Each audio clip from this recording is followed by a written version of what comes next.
watching NBA today. LeBron James and the Lakers starting the conference semifinals tonight. He's got some experience on this stage. Oh, my God. LeBron's teams have won 10 consecutive series in the conference semifinals, and none of those series went 7 games. Wow. LeBron's last loss in the second round was an infamous one in 2010 to the Boston Celtics right before he, quote-unquote, took his talents to South Beach. Oh, wow. Tonight will be LeBron's 81st game in the conference semis. Almost an entire NBA season. That's crazy. Worth of games. Just in the second round. Just A nuts. whole season worth of second-round success. All right, we rank the top of the top. Best LeBron round 2 moments. Let's go. At number 5, 2014 versus the Nets on Paul Pierce. In and out dribble. In and out dribble, yeah. That was tough. Too strong. He always likes beating Garnett and Pierce. I don't care what uniform they had on. Yeah, he definitely enjoyed those years for sure. Number 4, 2015 versus the Bulls. The three-pointer. This is the one he took the I scratched it. I scratched it. He's like, no, I'm taking this shot, David Blatt. Yep. The Cavs avoid going down 3-1 and tied the series. That was a huge moment in his second Cavs career. Yep. Number 3, 2020 in the bubble. Bubble hoop. Against the Rockets on Russ. Oh, man. I respect the D. Do you? Yeah, I do. Why wouldn't I? Future teammate, and then not a teammate. True. At number 2, we're going back to 2008 versus the Celtics for this one. Kevin Harlan. Yeah. No regard for human life. Iconic moment. Yes, it was. Bar. Also, Garnett shoved him. It was a little bit of a dirty play. And number 1, take a listen. Watch. It's going to be James. Here it is. It's under 3 seconds to go. Throws up the floater. Good night, Cleveland. Shout out to my guy Jonesy. Good night, Cleveland. That was also the LeBronto game. I want you to think about the quietest place you've ever been. That was the Toronto locker room after that game. I was in there. Yeah. That was exactly 8 years ago today. LeBron James wins off that one-legged runner to go up 3-0. They win the series in 4. All of LeBron's magic aside, the Lakers are getting 15.5 points in Game 1 against OKC tonight via DraftKings Sportsbook. That'd be the largest underdog LeBron has ever been in an NBA game. Not a playoff game, an NBA game. Wow. All right, so Dave McMenamin and Tim McMahon are at the Paycom Center for Game 1 tonight, and we have some key players missing from this series. Dave, Luka Doncic is out tonight. What are the chances he could return for the series?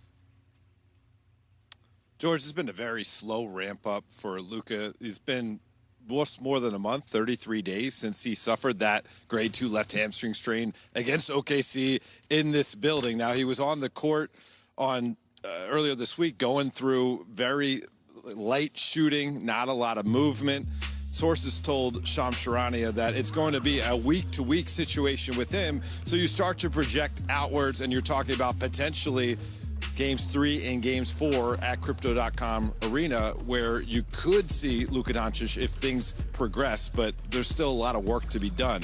Now, with that in mind, a team source told me that the Lakers are going into tonight thinking that they need to try to catch the Thunder off guard and steal one. The Thunder's the team with all the rest. The Thunder's the team with all the confidence from beating the doors off the Lakers during the regular season. If they can somehow come in and win tonight, the entire series could look different.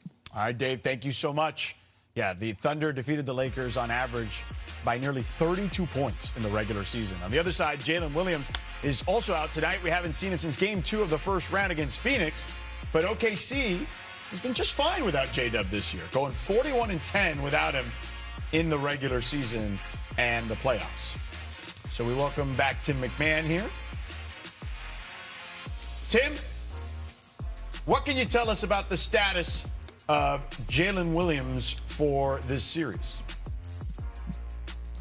Howdy, George. Week to week is also the phrasing that the Thunder are using to describe Jalen Williams out tonight. We will see if he plays in this series. And look, I'm not sure how competitive the series is. I'm not sure if that will play into whether Jalen Williams gets back on the floor in the series. What we do know is A.J. Mitchell's going to be in the Thunder starting lineup. And I think this is going to be potentially a coming-out party for him in terms of casual fans around the NBA. He wasn't in the Thunder's playoff rotation as a rookie last year as he was coming back from an injury. He's been one of the best 6 men in basketball, and with Jalen Williams out of the lineup, he's really that secondary creator alongside Shai Gilgeous-Alexander. And A.J. Mitchell had 22 points, 6 assists in that closeout win to complete the sweep of the Suns.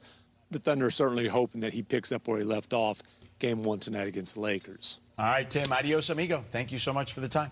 Now, A.J. Mitchell, he brings up a great point. I mean, had he played enough games, would have been in the sixth-man conversation. But when you look at this series, Brian, what to you could be the difference here? Yeah, so secondary playmaking. We know that LeBron's going to have the ball in his hand. We know that Shai's going to have the ball in his hand. In the playoffs, when your primary playmaker is so often set up the defense, secondary playmaking is vital, okay? And so that's where Austin Reeves and A.J. Mitchell come in. Now, Austin Reeves is a guy who's done this before. Remember, I'm him? Yeah. You know, this is where I'm him came from, was a playoff setting where he was able to, alleviate some of that playmaking on LeBron. And so they need him to be an offensive hub. He was okay in finishing out that series against Houston. He's gotten a couple extra days here to come off of that oblique injury. That's big. His opposite number that McMahon just talked about, A.J. Mitchell, he was 16-1 when he started in the regular season. He started in the whole first-round series against Phoenix. They won all 4 of them. Yeah. So that 20-1 record says a lot right there. He was a guy who was basically their backup point guard during the regular season. Now, with him in the starting lineup in the place of Jalen Williams, he can still handle that and sort of be the point guard, secondary point guard on the court. So that is so important, those two guys taking the burden off. I think you will see those guys both have their imprints on tonight's game. Let's take a moment to focus also on the primary point guard and Shai Gilgeous-Alexander, because the biggest question in the NBA the last 2 years, as being the front runner this year once again for MVP, is how do you slow this man down? No one has been able to do it. And when you go into the micro versus the Los Angeles Lakers over the last 2 years, SGA has averaged 31.2 points, the second most amongst players when they take on Los Angeles, the Lakers.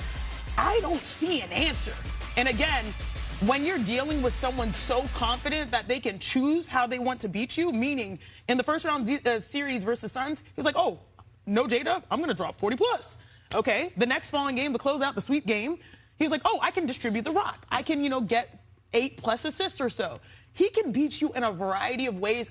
I don't see an answer. And the one time we saw people say, all right, let's just try to pack the paint, keep him from getting downhill to his kill spots, he hit the Denver Nuggets with one of the most iconic shots in the NBA regular season with the 3. He can just make shots when they need them to be made. I think the interesting thing about him is that his superpower, at least according to Mark Daigneault, is just how inclusive he is and what a great teammate he is. They have guys on this roster, as we know, that some people have never even seen play basketball, but we know can play basketball. A.J. Mitchell was one of those guys from last year, exactly right? Yeah. And it's because, Mark Daigneault will tell you, it's because of Shai. It's like, it doesn't matter who's on the floor. This guy, that guy, let's do it. Hey, I'm Shai. Let's play together. We'll make this work. And that, to me, is the true definition of an MVP. Yeah, and the thing, that's what LeBron did. One of the reasons he's won all these second-round series is because he uplifts his teammates. He takes guys. If I showed you some of the guys who are their probably second and third leading scorers in those games, you'd be like, I don't even remember that guy. Yeah. Well, you may be not heard of these Thunder guys. You may not remember those Cavs guys. So that's kind of what their assignment both is tonight. Like,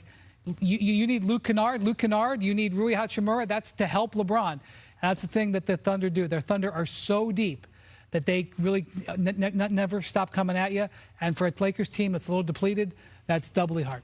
All right, it's time for a Heat Check, brought to you by DraftKings Sportsbook. Chene, what do you have for us today? For all of these reasons, I'm going to say SGA is going to drop 30. At least 30. I have him for 30+ points. This is what he does against the Los Angeles Lakers, and going up against a historical great in LeBron James, he'll want to make a statement. Wendy? Someone smarter than me advised me that Rui Hachimura has gone over 13 points in 5 of their 6 playoff games. Okay. So I'm going to do it again. And last but not least, you guys, Chet Holmgren, we need to talk about him more. He's averaging 17 points on nearly 60% shooting. And last game, he knocked down 2 threes, so put him in the 3-point column. So there you go, 30 points from SGA, 2 threes. Now that's from a parlay Chet. if I've ever seen one. 13 points from Rui. That parlay would give you plus 430 odds. A $10 bet wins $43. Oh, that's great. On DraftKings Sportsbook, all customers can get a profit boost every day of the NBA playoffs.